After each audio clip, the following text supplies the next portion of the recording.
ભિન્ન છે ભાષા ધર્મ ને જાત, પ્રાંત વેશ અને પરિવેશ.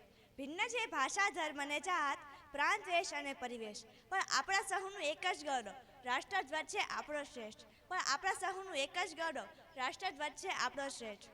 માનનીય સરપંચશ્રી, ગામના વડીલોશ્રી, આચાર્યશ્રી, ગુરુજનો તેમજ મારી સાથે અભ્યાસ કરતા મારા નાના મોટા ભાઈઓ તથા બહેનોને મારા પ્રણામ.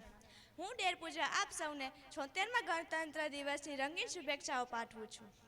આજનો દિવસ મનમાં સ્વતંત્રતા, હૃદયમાં વિશ્વાસ અને અદમ્ય સાહસ અને શૌર્યથી ભારત માતાના વીર જવાનોને યાદ કરી તેમને કોટી કોટી વંદન કરવાનો છે.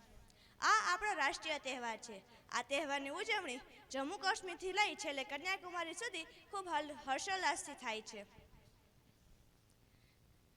15મી ઓગસ્ટ 1947ના રોજ ભારત દેશ આઝાદ થયા પછી આટલા મોટા દેશની સુખાકારી, સલામતી અને દેશના ઉજ્જવળ ભવિષ્ય માટે દેશને પોતાના બંધારણની જરૂર હતી. એટલે ભારત દેશ માટે પોતાના બંધારણ સમિતિની રચના કરવામાં આવી.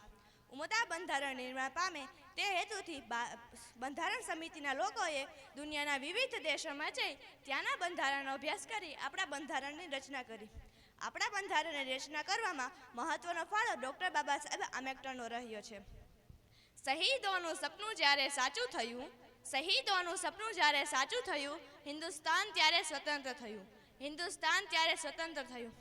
આવો સલામ કરીએ તે વીરોને, આવો સલામ કરીએ તે વીરોને, જેના કારણે ભારત ગણતંત્ર થયું, જેના કારણે ભારત ગણતંત્ર થયું.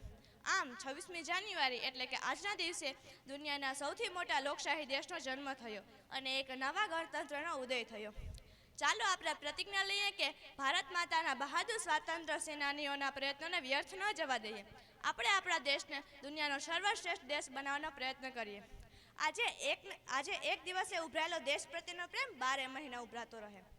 માત્ર ફોટા ગીત મૂકીને જ નહીં, પણ ખરા દિલથી ભારત માતાને ચાહીએ. સ્વચ્છતા જાળવીએ, નિયમોનું પાલન કરીએ, ગરીબ કે જરૂરતમંદ સુધી આપણા હાથ પહોંચે તેવા પ્રયત્નો કરીએ, વૃક્ષો વાવીએ. ત્યારે જ આપણે ખરા અર્થમાં ભારતીય નાગરિક કહેવાઈશું.